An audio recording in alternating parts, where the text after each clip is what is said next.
just get started. First, I just want to say, so my name's DJ Friesch. I am an agent on the J. Schmidt Group.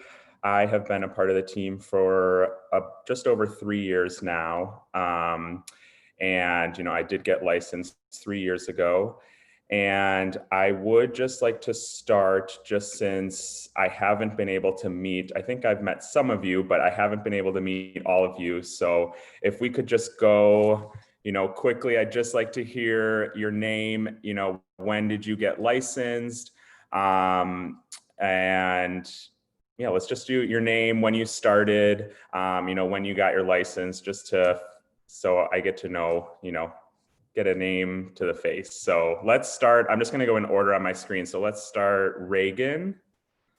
Yeah, my name's Reagan. I got my license halfway through October, but I passed my class much longer before that, but the state held my license for a while, so I was just kind of in limbo. Great. And then Josie. Good morning. I had my license for over a year. Okay. But I've been inactive and I just got back in. Exciting. Well, welcome back. Thank you. Alex. Hi, DJ. I'm licensed as of December of last year, and I'm lazily working my way through everything real estate so I can learn about it. No problem. Everybody's at their own pace, so cool. And then Kevin. Yeah, Kevin O'Shaughnessy. I got my license. I took my test October 1st and got my license last week before maybe. Congrats. Just moved here from Oklahoma. Oh, nice. Yeah. Welcome. Thanks. And Samantha. Hi, I got licensed in October, and I'm on the double bolt team out of Tosa, so with Corey Bolt. Oh, perfect. Yeah. Great. Welcome. Yeah, great team. So That's awesome. And then I think we just had Annie join us. Annie, are you there? She might be just figuring out her sound. Oh, there she is. Hi, Annie. Hello. You're just in time, because I was just going through everybody and I was just asking, to say your name and, how long you've been in real estate when you got licensed, just so I can, get to know a little bit about you guys. Do you want me to go? Yeah. Okay, great. I'm Annie. I have been in real estate for a year now, a little bit over a year. And I'm sorry, I can only join this meeting for a half hour because I'm going to the Wauwatosa Mastermind at 9:30. No problem. And so I like to check in with productivity. I'm out of the launch program, but it's always good to see my pals and to hear what's going on. For sure. Yeah, awesome. Well, thanks for joining on. And so today, Janine asked me to speak about showing properties. And I know that for those of you, if you were in Ignite, I know Ross spoke a little bit about this as well. Every agent has their own style of how they show properties and how they prepare. So I think it's always good to hear a different perspective of how, maybe some other agents approach it, because you're going to start to build your own style as you start working with more clients and going on more showings. So I think really, I want to give some info about how I do it. And then also feel free to chime in with any questions. Feel free to use the chat. I'll try to keep an eye on it if you want to type in there. But any questions you have or anything you want to discuss, feel free. I have a plan of what I'd like to talk about, but feel free to interrupt me if you want to talk about anything. But what I do want to start with is just that every client that you work with, every buyer that you work with and show properties to is going to be different. And, although your preparation may be the same or very similar for all of them, their style of how they look at houses, what they want to talk about is going to be different. So especially with like the first few showings with a new buyer, it's really just getting to know, okay, do they want to hear all the details about the house? Do they want, me to walk them through and really kind of point things out to them? Or, is this a couple per se that, one buyer goes upstairs right when you walk in the house and one goes downstairs? They kind of just do their own thing. And you just periodically check in with them. It really depends on the buyer. So I always start, just trying to give information, as much information as possible, at the house, and making it exciting and fun for them, and, being excited to see them and be at a property, even if it may not be the perfect fit. It's always exciting to get out and see a couple properties, especially for the first time. So just logistically, before I, prepare and do all of that, I try to limit, and I think I learned this from some other agents as well, typically to about 4 properties with the same buyer, like 4 to 5 max per day. And in a low inventory market, as we are right now, that isn't happening as much as maybe it has in the past. But, if you do have a buyer and there are a lot of properties that are active, and you can show them, you may run into, okay, they want to see, 6 properties. Okay, let's prioritize what best fits their needs. And then maybe let's try to split it up over 2 days, just because when you see a whole bunch of properties, they're all going to start to blend together. And I have made the mistake of taking buyers on, 7 showings and we spend the whole day, and, maybe we stop and get lunch halfway through. But they all sort of start to blend together. So that's why I started to nail it down to just a couple a day. And right now, a lot of it is, maybe 1 or 2 showings as they come on the market. You want to get in the first day with a new buyer. But so, that's just logistically how I try to plan it. With each buyer, I'm not driving with them, especially right now with coronavirus. I have before, and, maybe when this is over, I will drive certain clients, especially if they're not familiar with an area that we're in. I always volunteer. A lot of times they say no because they want to talk, in their own car, which is totally fine. So, once I have a plan and we, have some properties that we're going to see, then I kind of start my prep work. And this is always the same, whether it's, a single family, 2-family, condo. I try to get a rough idea of what I think the price, how it's priced. Do I think it's priced appropriately? Do I think it's priced too high, too low? Obviously you won't know until you really get in the property. But I try to find some comparables just to see, okay, I think this is about where the price should be. Let's see when we get there. If the photos were amazing and the house is actually a dump, then, maybe it's going to be a little less than I thought. And of course, I won't give that price opinion unless I have buyer agency with them, and I'll do very few, maybe a showing or 2 with a buyer that doesn't have buyer agency. But really I try to have it for the first showing always, but sometimes it doesn't always happen. So I just try to get a rough idea on price. I look up, especially if it's a new property, you'll want to see it, when they're presenting offers, because many properties now, especially in, I would say, anywhere from like 150 to 400 in a lot of areas right now, are setting a designated time that offers are to be presented. So it's good to know that up front, so you can inform your buyer, they need to make a decision if they like this house by Sunday. We need to write an offer. If we need it in Sunday at 4 p.m.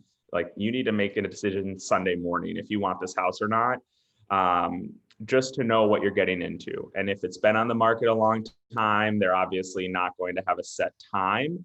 but just know that there could be another one out there. So there's always a little bit of sense of urgency to get in to see a property as soon as what works for your schedule and your clients.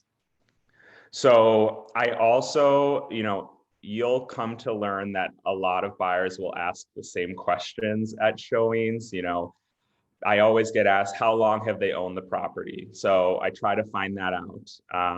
You can look in history in MLS and you can see when it last sold.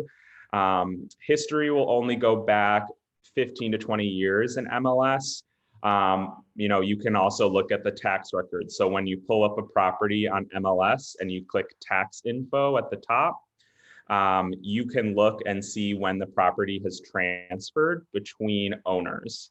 And that may show, a transfer between if there was like a divorce or a family member or to a trust. So, those things may not be a sale, but just to see the history, tax info is the most accurate. So, I may just look at it and say, okay, yeah, they've owned it about 10 years if a buyer asks. And, I also look at what they have uploaded into MLS in the documents tab. So if they have a condition report uploaded, which for the most part, properties will. If it's a condo, I look for any condo documents that they have. And I'm not going to go through, all 80 pages of the condo docs just for one showing. But if they have a summary, an executive summary uploaded, I may look at that, 2 to 3 pages just to get an idea of the association. Do they allow rentals? Do they allow pets? Do they, and so I look for that. The condition report, any defects that they have noted on their condition report is important to know. And then a list of improvements if there is any uploaded. Really just see what information are they providing to us in MLS that I can either print or, just take notes on for myself so that I can be the expert when we're at the house, even if it's something that I may not have seen before or, maybe in an area that I'm not as familiar with. Your prep work will vary, based on those factors. If you do a ton of business in, say, Wauwatosa, you may have a good idea right off the bat of, how it's priced, and you may know the neighborhood really well. And sometimes you may not, and you may just have to dig through and see, what sold recently there, how long have things been on the market there, what price points, how is active inventory right now? Does everything have an offer? Those are just good things to look for. To kind of familiarize yourself if you're not sure about an area or, not heavily familiar with it yet. And when I go out with a buyer, so I always have my cards with me. That's one thing that I'm sure other agents have said, that they will leave their card on, the kitchen counter or a table after showing. It's just really a courtesy to let the seller know who you are and who was in their property. And also, I have heard cases where they leave a card and maybe the property doesn't sell, and they go through and they call agents that may have left their card and shown it, and they end up getting the listing. So it's always good just to leave one behind. So they know, and so they have your info, just in case. You never know when an agent may call, when a potential client may call. So I think it's always best to leave one, and you'll see a stack probably of some other agents leaving their cards as well. For a buyer, what I try to do, depending on how many properties we're showing, I usually make a packet for them. I like to have in that packet a cover page with our itinerary. So if we're seeing more than, I'd say, 2 properties, I'll just have, a Word doc, or maybe I'll print out a map of where our showings are and at what time. That way, they can keep that in their car and you plug in the address or just follow the map.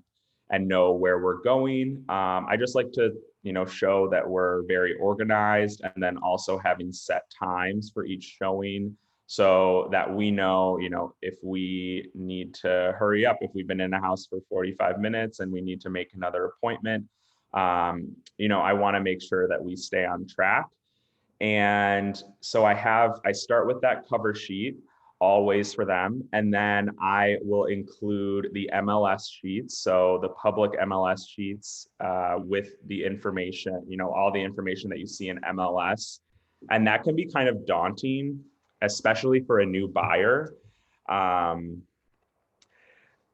to see an MLS sheet. There's a ton of information on it. And so I try to highlight what I think is most important, or what I think this client might think is most important. So, I start with highlighting the price, the taxes, if they've had listed on there any improvements. They might say in the remarks, new roof in 2012. That's important for our buyer to know. That's important for you as an agent to know.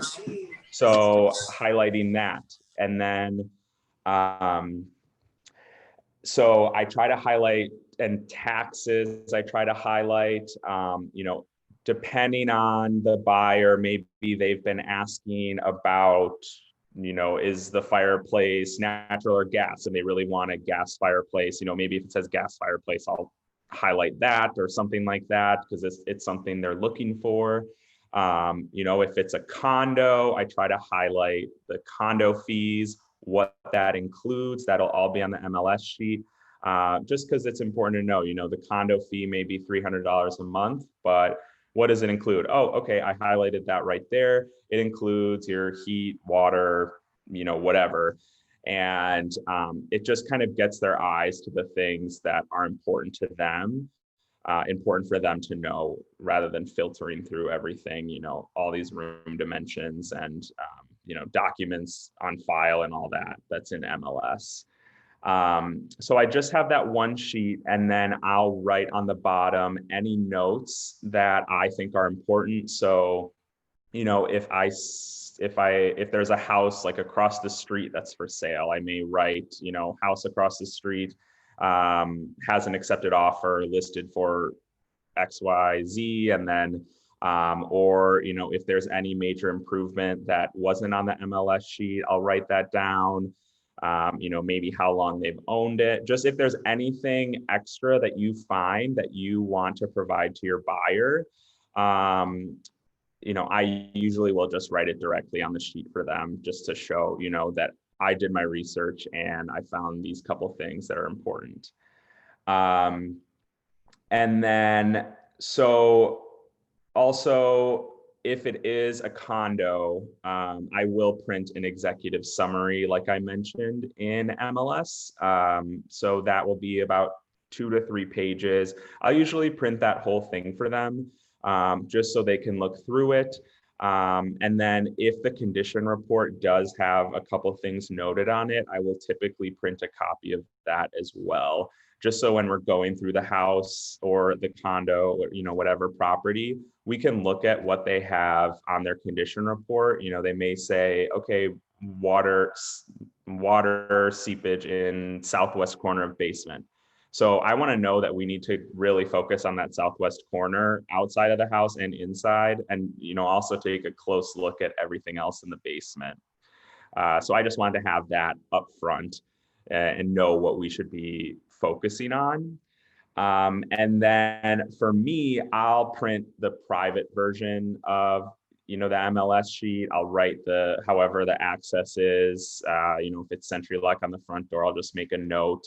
And then I typically I'll bring my pen, and I'll usually write notes on the MLS sheet on the back of it in that house, either, things I thought of it, things, my opinion, any concerns I had while we were in the house, or anything that my buyers said. So if my buyers really liked something about the house, I'll make a note of that on the sheet, just so, especially the days where you might be going out with, 2 or 3 buyers a day, and you can't keep track of all the houses and what they've thought.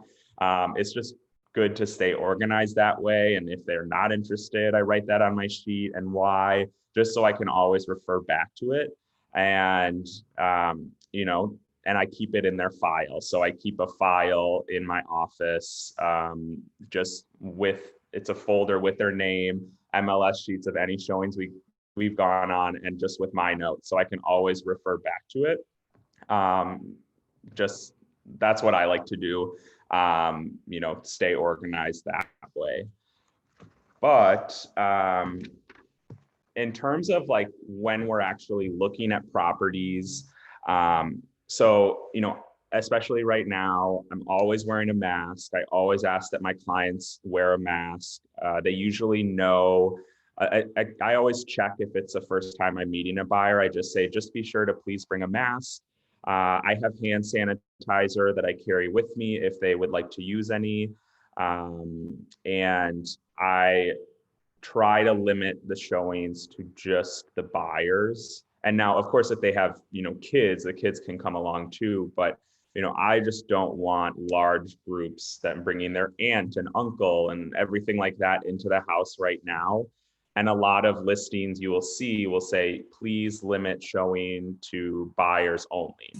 And so I really just try to make sure that we keep it to a small, you know, just the buyers, maybe their kids. You know, I don't want the seller to feel uncomfortable. You know, I don't want anybody that I'm showing the property to feel uncomfortable. So, you know, just limiting that, having hand sanitizer for them. And then, so we meet in front of the property, either a building, a duplex, a single family home. And I try to keep in mind just always being courteous. And I think I got this from, you know, from Janine. And when I first started, I would shadow Janine and Jay and some other, you know, really successful agents and how they showed properties. And it's just, you know, I let the buyer be the one to park directly in front of the house. If there's, you know, you're in Whitefish Bay or Wauwatosa and there's a spot right in front of the house, I leave that for the buyer. I'll park down the street and walk. I want them, you know, to park right in front of the house to see it. You know, I want to be opening doors for them. You know, I might quickly go through the house as we walk in and turn on lights for them, just because I want them to really just focus on seeing the house, and I want to make sure it shows the best for them.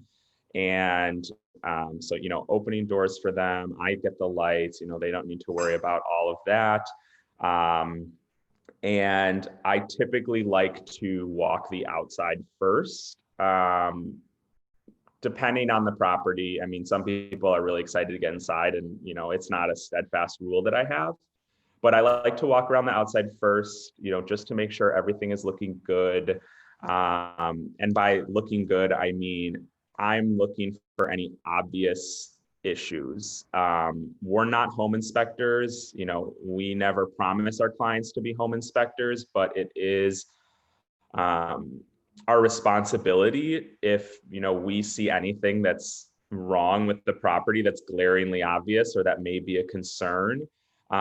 You know, I don't say anything for sure. I just say, you know, for example, a couple of weeks ago, I showed a property and the roof, you know, had shingles popping up and curling and the roof looked old.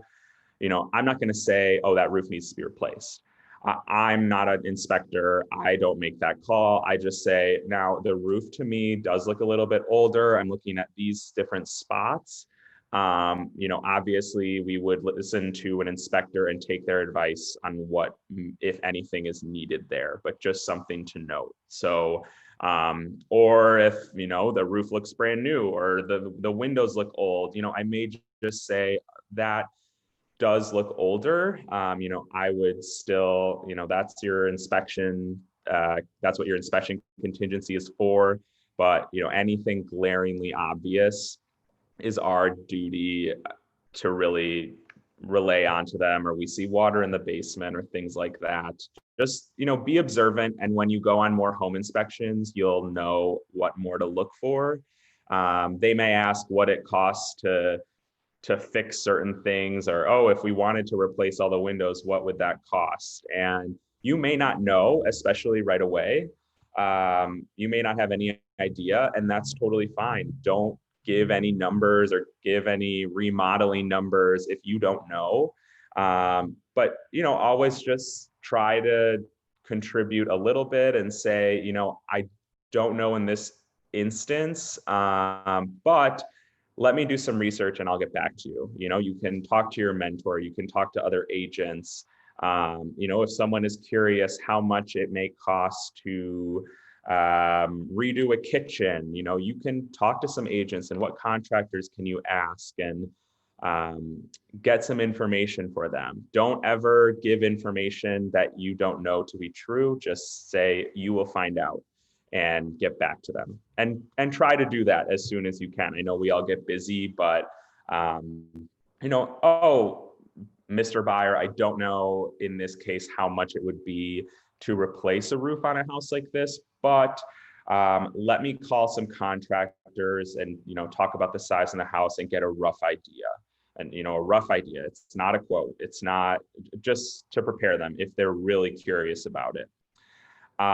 So we walk around the house, and like I said, once we walk in, I'll run through and get some lights for them so that they're walking into rooms that the lights are on and it feels like home. Some want to go on a tour, some want me to walk them through, and some will want you to walk them through and show every room.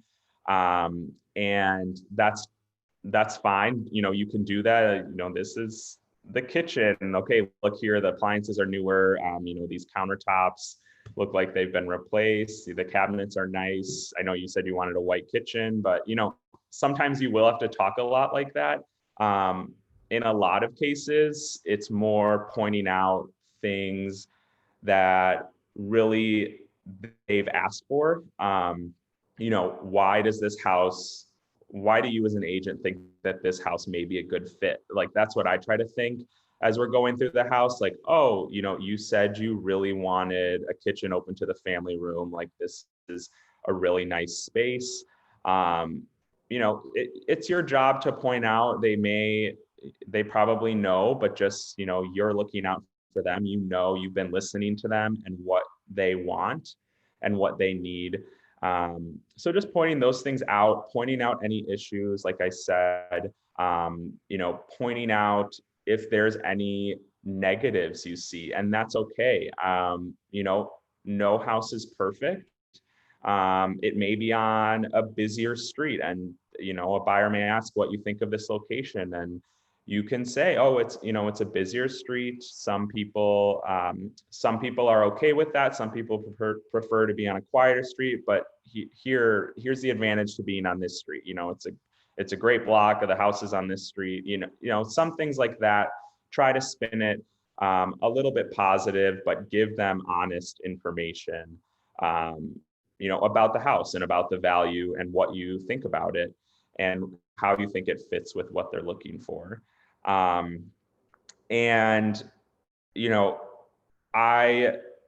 try to, be the expert, like I said. In the case of like a condo building, I may try to get there a little bit earlier, just to familiarize myself with the building if I have never been there before. Where are the elevators? Okay, where's the common room? I just did this 2 weeks ago. There was a condo building that I had never been in before, and I went 20 minutes early for the showing, and I went through the building and just made sure that I, was familiar with, okay, where's the elevators? Where's the parking garage? Where are the storage units? So that when those buyers came there, I was super confident and we weren't getting lost in the building. And you won't always have time for that, but if you do, it's always a good thing to just try to familiarize yourself before you get there as much as possible. And then one really important thing that I do want to talk about is conversations with your buyer, either about the house, about the price, about writing an offer, anything like that. I always try to have it outside, never inside the house. There are so many houses now that have cameras, they have microphones, they have Ring doorbells that can pick up on what you're saying. And I've certainly had sellers that have listened in on showings. I've certainly seen cameras on showings, and they're curious and they will listen in if they have a showing. So please just be mindful with you and your clients that there may be someone listening or watching, and act as such. So, don't walk through the house and say their furniture is really ugly, or, be offensive, be courteous.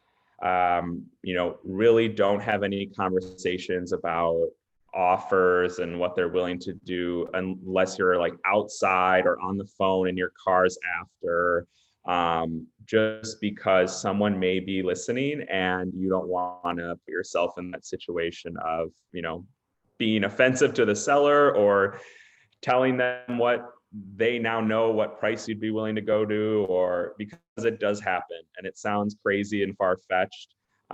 So, it's fine to point out things and talk about things that may not work with them in the house. That's totally fine. If a buyer says this kitchen is a little small, that's totally fine. That's not anything that will, compromise your buyer, but just anything like, oh, well, what do you think we should offer for this house? Or, why would they paint this color? Just things like that. And now with coronavirus, always wearing your mask, taking your shoes off if they ask. It's all about just listening to what the sellers want when you go on a showing. And then afterwards, and if your buyers have interest, you can talk about what are the next steps? What do you think of the house? What do you think of the price? Just try to do it in a private space or a more secluded space with your clients. But that is kind of just like my process of how I go about showings. Like I said, each one is different. Really, the biggest part is the preparation that I do beforehand with just researching the area, the property, getting as much info as I can.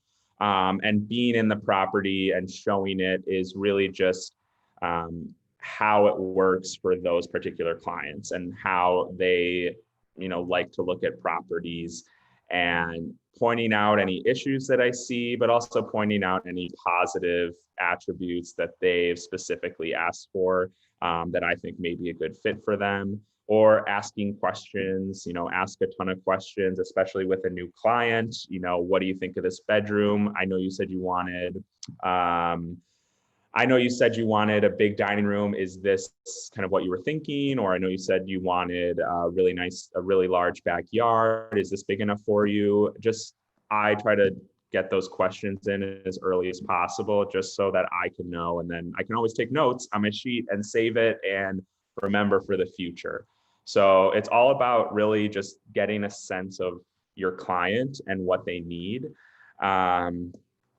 But I do want to open it up really just to any questions you guys may have about, showing properties, or really any real estate related questions. That's totally fine. If you guys, you can throw them in the chat or turn off your mic if there's anything you guys want to talk about, or if you've gone on any showings and have any questions about anything that's happened, feel free. If anybody has anything they want to bring up, go ahead. I had a question, DJ. Yeah. Could you talk more about when you're researching comparables, like what you think are like the most important factor, and that might change based off of where the homes are located, but like in general, if square footage is kind of your go-to, or like, what do you think is most important when you're looking at that? Yeah, for sure. So bedroom count, I think, is really important. So I really try to stick to the same amount of bedrooms when I'm looking at comparables. Bathroom count, I try to stay in a range. So if it's, 3-bedroom, 2.5 bath house, I may do 2 to 3 bedrooms or bathrooms in MLS, a little bit of a wider range there. Depending on where it is, I try to stick to the last 6 months, and I focus on actives. and also sold within the last 6 months. So I like to look at active, because if there's a house that's really similar that's been sitting on the market, you know, let's say there's an identical house that's been sitting on the market at the same price, you know that maybe the price right now is a little bit high. Or if every property, you know, every 3-bedroom property where you're looking has an offer, this is the only one without one, and I think it's priced appropriately based on what I'm seeing, you know, I know it will probably be a competitive situation. So yes, square footage is really important. For the most part, bedrooms for sure, bathroom arranged, it has to be in the same municipality. So, you know, if it's in Brookfield, I'm only doing Brookfield. I'm not looking at Wauwatosa or New Berlin or Waukesha. And, you know, with condos, it's a little bit easier because you can focus on inside the building itself, but you may need to go outside to a couple other buildings. But I'd say like bedroom count, bathroom count, level of updates, and location are what I look for the most. Thanks.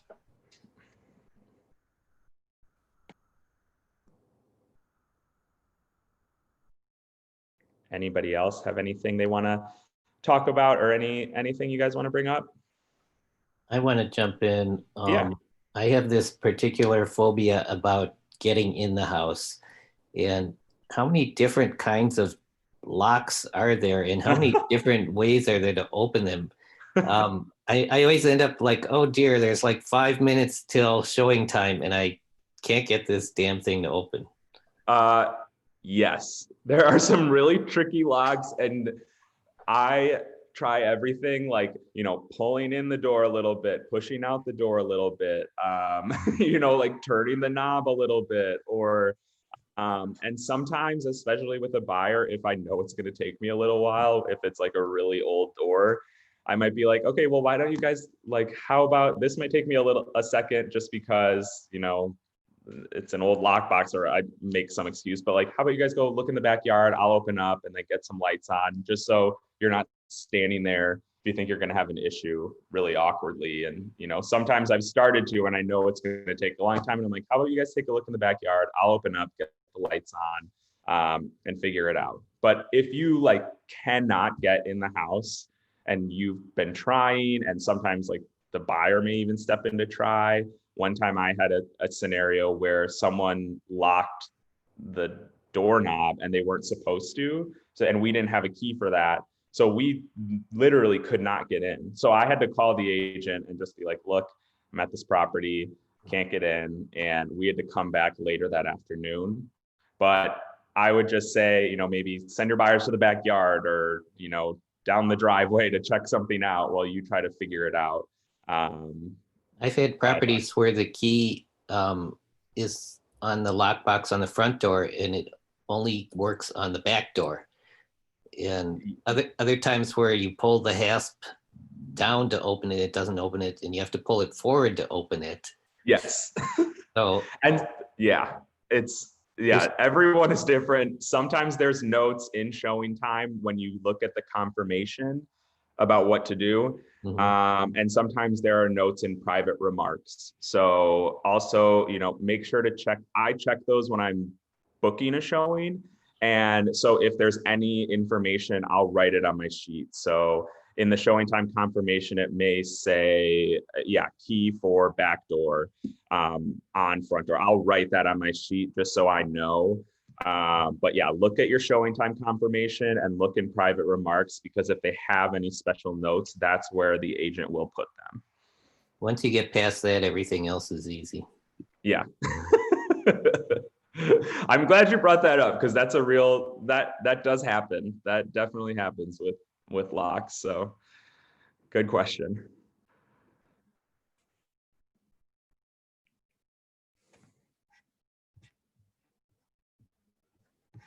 Anything else, or has anybody had you know, any successes lately with any showings, or you know, any issues that they've had with a showing recently, or anything like that you guys want to talk about?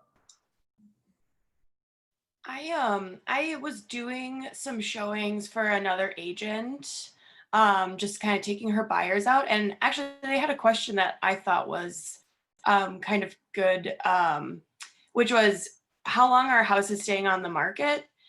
And but what was hard for me to answer that question is because they weren't really tied to any municipality. So they were literally like looking at a house in Tosa, some in Oak Creek, a few in South Milwaukee.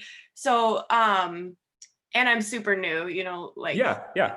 so I was like, honestly, it seems like houses are moving very, very quickly everywhere, but definitely I know like Tosa and Bayview are kind of, are you in the North Shore office, or are you out of then the Lake Country office?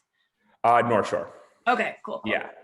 Yeah. So no, really good question. A lot of buyers will ask that, especially like out of town buyers will ask that. Yeah. What I usually say, and right now, I mean, this is the case. This isn't something that, maybe in a different market, you might respond differently. But right now, what I usually say is if it's priced appropriately right now in this market, they are going, within the first few days of being on the market. Now, there are exceptions, and, exceptions being higher price point homes, maybe on the market a little bit longer. Certain areas, you're right, Wauwatosa is crazy, Bayview is crazy, but really across all of Metro Milwaukee, if it's priced correctly right now, there is a shortage of inventory in the whole greater Milwaukee area. So it will go within the first few days, most likely, if it's priced correctly, is what I say. And yes, if you're in a Wauwatosa or a Bayview, you can just say, oh, it is nuts here. Properties are getting multiple offers the first few days. But I typically listen to the Tuesday meetings, what Charlie talks about, or whichever market center meeting you listen to. How is the market looking? Showing activity is still strong. Inventory is still low. Properties are still getting offers. So I typically just say right now in this market, if it's priced correctly, within a couple days. Thank you. Yeah. Oh, and one thing I do want to add actually about that. When I set up a client in MLS, and they will get updates when properties get accepted offers. So as you go through the process, they'll be able to see properties come on and when they're also getting an accepted offer. So I like to say when I'm setting up a client in MLS, like you will get notified of new listings. You'll also get notified when properties get an accepted offer. So you'll be able to see, which properties are getting offers quickly, how quickly they're getting them. And that will also help them get a sense of how the market is, in addition to you kind of explaining how it's been.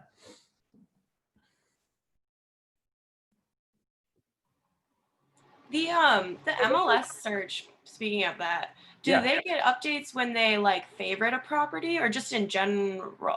Because I actually had a friend who's not looking to buy anytime soon, but she just wanted to kind of like get a feel for, she's not sure if where she wants to live. So she wanted to kind of look all over. Yeah.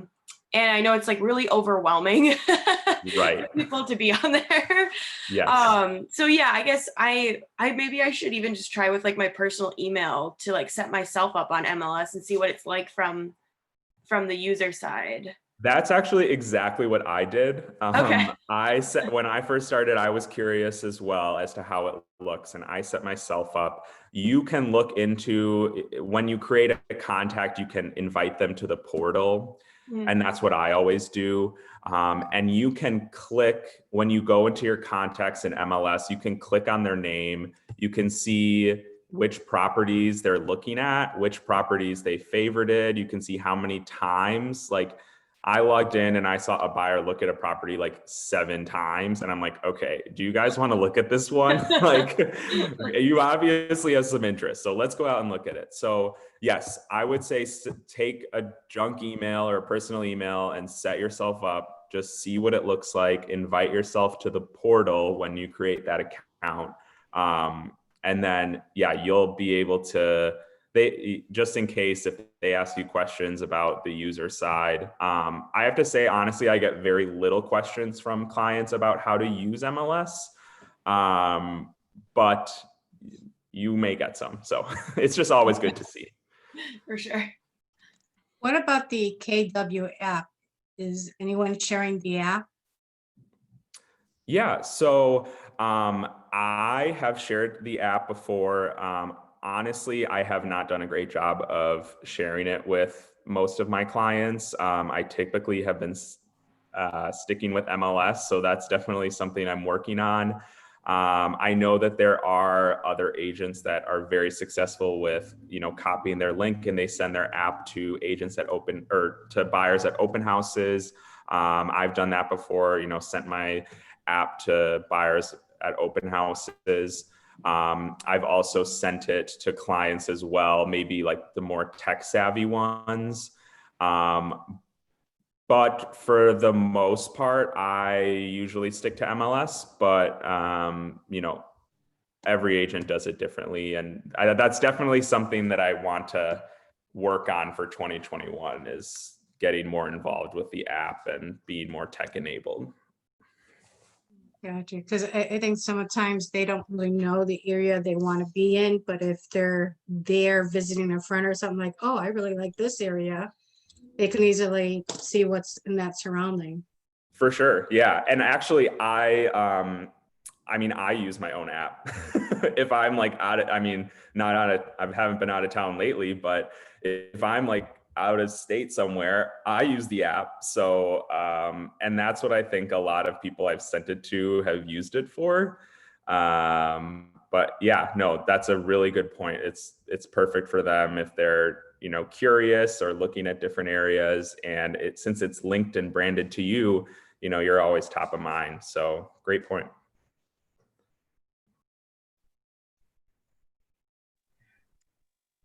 Out of curiosity, what, if anything, in terms of explaining to a client the market, what type of information should we be giving? Let's say there wasn't a Tuesday meeting, obviously we get some information from there, but, we're meeting with a client, maybe a seller, and we want to give them an idea of what the market looks like. I know there's a way to calculate whether it's a seller's market or a buyer's market, but outside of that, what additional information is included in that? By the way, this is Naya. I'm super brand new, so. Hi.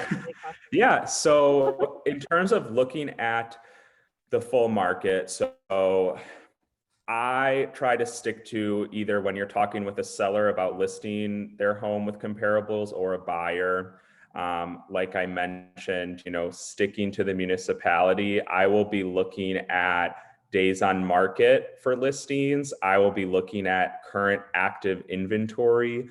What percentage of that has an accepted offer already? I will be looking at, the price point also, like maybe breaking it down when you pull a municipality or a zip code and you see that like 400,000 and under, there's only 2 houses without an offer, but for up above 400,000, there's 10 houses without an offer and only like 2 houses with an offer. You'll know that the under $400,000 market is pretty crazy hot. But I'll also look at like a map of the municipality and make sure, like, location wise, where is the house or the property that we're talking about in relation to the other ones that have sold.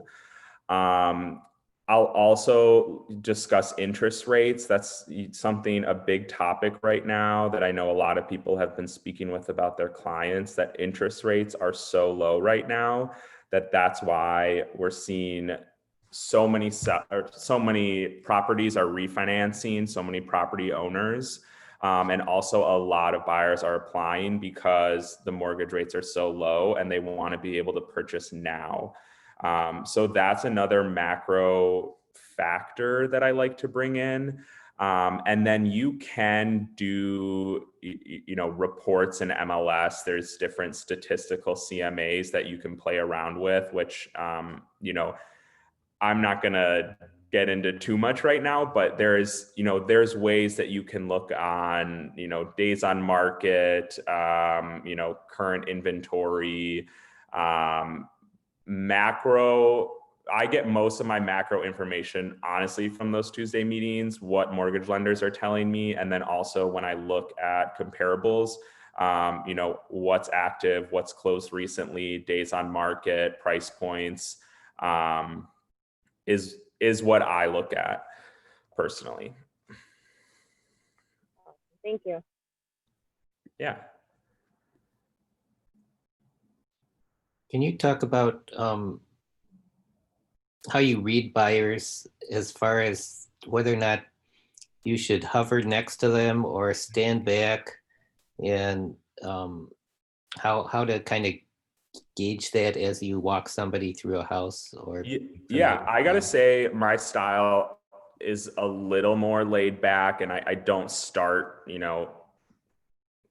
hounding them or anything like that, because if they want to hear more from you, they may call you over to something to ask you about something, or you may spend 10 minutes with them outside the house and asking a ton of questions. I kind of start getting a read of them when we do the buyer consult and we start talking. And if our buyer consult lasts like more than 30 minutes, I know that they're going to be really detail oriented and we might need to take our time through the house. Also, if they want to go through different sections of the buyer agency contract, like I worked with an attorney that wanted to go through basically line by line the buyer agency contract. And I knew that when we were going through houses that they were going to need me there every step of the way, or want me there every step of the way explaining things. But also, I do have some clients that we walk in and they kind of they don't run away from me, but they're excited to see the house. They do their own thing, and I just periodically check in with them and ask if they have any questions or what they're thinking. So it really just is how our conversations have been leading up to it. And then, if they start pulling me over more in a house or in a property, then I'll know that I need to kind of hold their hand a little bit more as we walk through the property and give them some more information as we go through and kind of talk with them a little bit more. Does that help answer your question? Yep. Yeah, good.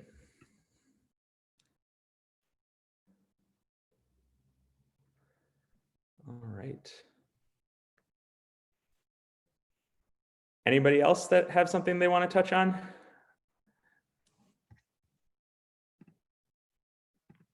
All right. Okay.